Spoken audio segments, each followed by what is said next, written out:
Hello guys, आप सबका स्वागत है अपने यूट्यूब चैनल पर। गाइस, हमने स्टार वीडियो में एग्जाम का pattern topic wise subject wise weightage को देखा था। तो आज हम अपने फर्स्ट लेक्चर में लीनियर प्रोग्रामिंग से शुरू करते हैं। जैसे कि दोस्तों, मैंने आप सबको बताया था कि एलपीपी के अंदर 4 से 5 क्वेश्चन हमें पेपर में देखने को मिलते हैं और 2 के 2 1 में हमें 4 क्वेश्चन देखने को मिले जो कि बिल्कुल 6 नंबर के थे। तो गाइस, बिना टाइम वेस्ट किए शुरू करते हैं अपा एलपीपी के ये 4 क्वेश्चन। तो गाइस, जो फर्स्ट क्वेश्चन आपके सामने है, क्वेश्चन नंबर 23, ये 1 नंबर में आया था। हम क्वेश्चन को पढ़ते हैं। Consider the linear programming problem maximize 2x1 + 1 constraint to 3 equation, then the optimal value of the dual of p is equal to. Guys, यहाँ पे हमें एक सोल्यूशन मांगा गया ड्यूअल। और जैसे कि दोस्तों हमें पता है कि जो हम ऑपरेशंस लगाएंगे या जो भी हम इसको सॉल्व करेंगे ड्यूअल के लिए, बट हमें एलपीपी में एक बिल्कुल बेसिक तरीके से जाना है कि जो एलपीपी में प्रीमियल का सोल्यूशन होता है वही ड्यूअल का सोल्यूशन होता है जब हमें मैक्सिमाइज और मिनिमाइज के लिए देखना है। गाइस, नो डाउट हम इसका ड्यूअल वाले मेथड से कर सकते हैं, बट वो बहुत ज़्यादा टाइम कंज्यूमिंग मेथड होगा। तो गाइस, हम इसको डायरेक्टली प्रीमल मेथड से करेंगे और जो भी इसमें मैक्सिमाइज और मिनिमाइज हमें दिया है हम वो निकालेंगे प्रीमल मेथड से, और जो वैल्यू प्रीमल की आएगी वो ड्यूअल की इक्वल होगी। तो गाइस, शुरू करते हैं इस क्वेश्चन को। तो हम पहले इन इक्वेशंस को इन इनइक्वालिटीज़ को हटा के डायरेक्टली करते हैं। 2x1 + x2 is equal to 6 minus x1 + x2 is equal to 1, x1 + x2 equal to 3। Guys, हम डायरेक्टली इसका ग्राफ प्लॉट करते हैं। अगर हम x1 को 0 करते हैं तो x2 की वैल्यू क्या आती है? 6, 0 6। तो इधर x2, इधर x1। Let's say this point is 0 6। अगर हम x2 को 0 पुट करते हैं तो x1 की वैल्यू आती है 6 / 2 3 0। Minus x1 + x2 is equal to 1। x1 को 0 किया तो x2 1 आया। Let's say this point is 0 1 and x2 को 0 किया तो माइनस x1 क्या आया? -1 0 -1 0। तो गाइज, ये कुछ ग्राफ इस तरह से प्लॉट होगा। अब तीसरी क्वेश्चन को देखते हैं। x1 को 0 पुट करते हैं तो x2 की वैल्यू आती है 0 3। और अगर x2 को 0 पुट करते हैं तो x1 की वैल्यू आती है 3 0, मतलब ये सेम पॉइंट। गाइस, अब हमें देखना है कि कौन सा रीजन इसके अंदर आएगा। जैसे कि 3 इनइक्वालिटीज हमारे सामने, हमें इसमें ओरिजिन पुट करते हैं। लेट्स से इसमें 0 0 पुट करते हैं तो इट इज़ लेस देन, तो हमारे पास ये ओरिजिन आ जाएगा। सिमिलरली इसमें ये ओरिजिन आ जाएगा और इसमें भी ये रीज़न आ जाएगा। तो गाइस, जो फाइनल रीज़न हमारे पास होगा वो ये शेडिड रीज़न होगा। और अब हम इसमें हमने चेक करना है कि मैक्सिमाइज कौन से पॉइंट पर है। तो गाइस, जैसे कि हम इसमें 4 पॉइंट देख पा रहे हैं, 1 2 3 4, बट ये फोर्थ पॉइंट हमारे पास नहीं है। तो जो ये फोर्थ पॉइंट है कौन सी इक्वेशंस पे है? इन इक्वेशंस पे है। तो हम डायरेक्टली इन इक्वेशंस को ऐड करते हैं। तो 2x2 is equal to 4, x2 is equal to 2। और अगर x2 की वैल्यू 2 पुट करते हैं तो 1 - 2 x1 इज इक्वल टू 1। तो जो ये पॉइंट आया 1 2। गाइज, अब हमारे पास 4 पॉइंट आ चुके हैं। 1 2 0 1 3 0 एंड ओरिजिन 0 0। अब हमें मैक्सिमाइज के अंदर ये चारों पॉइंट पुट करने हैं और देखना है वैल्यू किस में मैक्सिमम आती है। अगर हम 1 2 पुट करते हैं 2 1 और 3 2 8, 0 1 पुट करते हैं तो 3 3 0 पुट करते हैं देन 6, और ओरिजिन पे तो हमें पता है 0 0 आएगा। तो गाइस, जैसे कि हम देख पा रहे हैं कि 1 2 पॉइंट पे मैक्सिमम वैल्यू आ रही है 8। तो the optical value of the dual of the p is equal to 8। तो गाइस, ये बिल्कुल इजी क्वेश्चंस था। हमें ये क्वेश्चन ड्यूअल के कर हमें इसको फंसाया गया कि हम क्वेश्चन को ड्यूअल मेथड से करें और वो टाइम कंज्यूमिंग हो और पेपर में हमें टाइम बचाना है। तो गाइस, बने रहिए हमारे साथ ऐसी ट्रिक्स के लिए। चलो गाइस, हम नेक्स्ट क्वेश्चन करते हैं अब। तो दोस्तों, पहले हम इस स्टेटमेंट को समझते हैं। लेट एक्स का एक सोल्यूशन दिया है हमें, optimal solution of the following LPP, and then Y is equal to P Q R is an optimal solution of the dual. Optimal solution of the dual. तो guys जैसे कि हमने देखा कि पिछले क्वेश्चन में ड्यूअल के लिए हम डायरेक्टली आंसर निकाल सकते थे प्राइमल के लिए, but then P plus Q R is equal to, जो ऑप्टिमल सोल्यूशन है ड्यूअल का वो पी क्यू आर है और हमें पी क्यू आर की वैल्यू चाहिए। तो गाइज इस क्वेश्चन को सोल्व करने के लिए हमें ड्यूअल सोल्यूशन निकालना ही पड़ेगा। बट गाइज ड्यूअल सोल्यूशन हमें जैसे कि पता है कि ड्यूअल सोल्यूशन निकालना एक बहुत लेंथी प्रोसीजर है। हमें पहले प्रॉपर इसकी स्लैकनेस से सारे वेरिएबल्स निकालने पड़ेंगे, देन हमें इन्वर्स लेके इसको सॉल्व करना पड़ेगा। तो गाइज आप आए हैं हमारे चैनल पर, तो हम आपको निराश नहीं करेंगे, आप एंड तक हमें देखते रहिए। इस क्वेश्चन को हम बड़ी ही खूबसूरती से सॉल्व करेंगे और बिल्कुल simple theorem, complementary slackness theorem की मदद से इसको बहुत ही आसानी से हम क्वेश्चन को सॉल्व करेंगे। क्वेश्चन को देखते हैं कि एक्स एक हमें सोल्यूशन दे रखा है, ऑप्टिमल सोल्यूशन दे रखा है इन इक्वेशंस का, और हमें वाई पी क्यू आर जो ड्यूअल सोल्यूशन है इन इक्वेशंस का, और पी क्यू आर की हमें वैल्यू निकालनी है।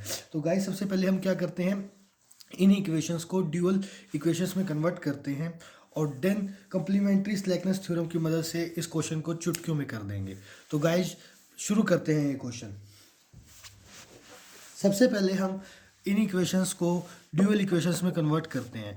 गाइस मैं मान के चलता हूँ कि आप सबको ये ड्यूअल इक्वेशंस बनाने आती है, और जो नए हैं जिनको ड्यूअल इक्वेशंस नहीं आती उनके लिए एक सिंपल सा एक आइडिया दे देता हूँ कि जब हम मैक्सिमाइज़ के लिए करते हैं तो ड्यूअल में हम इसको मिनिमाइज़ के लिए करते हैं। तो मिनिमाइज़ के लिए इक्वेशंस बनेंगी जो हम इसमें लेस देन ग्रेटर देन होते हैं, ये हमारी मिनिमाइज़ की प्रॉपर्टी बन जाती है with the help of y1 y2 y3। तो अभी जो हमारी मिनिमाइज़ की प्रॉपर्टी बनेगी वो 10y1 plus 3y2 plus 11y3, और जो कंस्ट्रेंट्स बनेंगे सब्जेक्ट 2 में, हम जब x1 वाले उठाते हैं तो वो y1 वाले बन जाते हैं। तो भी हमारे क्या बनेंगे 2y1 I am so sorry plus y2 plus 2y3। ऐसे ही 4 के लिए बन जाएंगे 4y1 minus y2 plus 3y3, a y1 plus b y2 plus 5y3। Guys A B यहाँ पे आर्बिट्री कॉन्स्टेंट्स हैं, कुछ भी हो सकते हैं, रियल नंबर यहाँ पे हमें दिया हुआ है, A B are real numbers. तो गाइज अब ये है कि किससे लेस होंगे, है ना, राइट। अब जैसे कि हमने देखा कि ये सब मैक्सिमाइज के लिए हैं और ये सब लेस देन इक्वल टू है, पर जब हम ड्यूअल के लिए जाते हैं तो आप ये देख लीजिए मैक्सिमाइज को हम मिनिमाइज कर देते हैं, और जो हमारे मैक्सिमाइज के वेरिएबल्स के कांस्टेंट होते हैं वो यहाँ पर आ जाते हैं।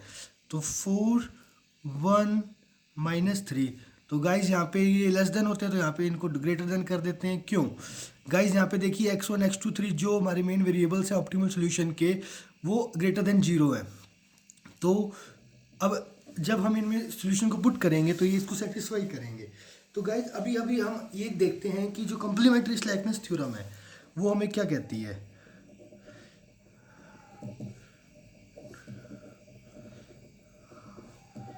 थ्योरम है वो हमें क्या कहती है गाइज, इसकी डेफिनेशन बहुत बड़ी है पर हम बेसिक बात करेंगे डायरेक्ट पॉइंट टू पॉइंट, कि अगर जैसे अभी हमने x का एक ऑप्टिमल सोल्यूशन दे रखा है 11/3 और 2/3, ये किसकी वैल्यू है, x1 और x2 की वैल्यू है। मतलब ये सोल्यूशन इन इक्वेशंस को सेटिस्फाई करेगा, राइट। जब इन इक्वेशन को सेटिस्फाई करेगा तो there will be no slack for them, right. So इसकी एक सिंपल सी बेसिक डेफिनेशन है कि आई एम सो सॉरी, कि जिनके अंदर वेरिएबल्स की वैल्यू है उनके लिए स्लैक नहीं होगा, जिनकी वैल्यू 0 है उनके लिए स्लैक होगा, राइट। जब अभी यहाँ से एक बहुत अच्छी बात निकली, जिनकी वैल्यू 0 है उनके लिए स्लैक होगा। हम इसको आगे देखते हैं, पहले हम यहाँ पे देखते हैं कंप्लीमेंट्री स्लैकनेस थ्योरम से कि जो ये 11/3 और 2/3 है वो इस इक्वेशन को सोल्व करेंगे। बट हमें यहाँ पे P Q R optimal solution दे रखा है ड्यूअल का, इसका मतलब पी और क्यू भी इन इक्वेशंस को सोल्व करेंगे। तो डायरेक्टली इसमें पी क्यू आर की वैल्यू पुट करते हैं 2p plus Q plus 2r equal to 4 and 4p minus Q plus 3r is equal to 1। अब आप सोच रहे होंगे कि मैंने तीसरी इक्वेशन को क्यों नहीं किया, कि अब आप देखिए कि जैसे कि हमने देखा कि x3 जिसकी वैल्यू 0 है, राइट गाइस, 0 है तो मतलब इसके लिए कोई स्लैक वेरिएबल नहीं आएगा। अगर इसके लिए कोई स्लैक वेरिएबल नहीं आएगा, सॉरी गाइस, अगर इसकी वैल्यू 0 है तो स्लैक वेरिएबल आएगा, मतलब जो तीसरा पॉइंट है r वो 0 हो जाएगा। क्या आप इस बात को समझ पाए हैं? नहीं, मुझे लग रहा है कि आप इस बात को नहीं समझ पाए होंगे। थोड़ा सा अपन इसको देखते हैं। The variable being zero in the primal this slack non zero and vice versa. इसका ये कहने का मतलब है कि जिसकी वैल्यू जीरो है उसके लिए स्लैक नॉन जीरो होगा, और जिसकी वैल्यू है उसके लिए स्लैक जीरो होगा। तो इसके लिए अब जीरो है तो there will be no slack with some value, so R zero. तो गाइस यहाँ से हमें आर की वैल्यू जीरो मिल चुकी है, और डायरेक्टली हम इसमें पुट करेंगे तो आर तो यहाँ से पहले ही कैंसिल हो गया। हम इस इक्वेशंस को ऐड कर देते हैं, क्यों से क्यों cancel, 6p is equal to 5। तो यहाँ से गाइस p की वैल्यू आई 5/6 डायरेक्टली, और p की वैल्यू 5/6 आई है। इनमें से किसी भी एक इक्वेशन में पुट कर देते हैं। लेट्स से इसमें पुट कर देते हैं 2 5 6 plus Q is equal to 4, 10/6 plus Q is equal to 4।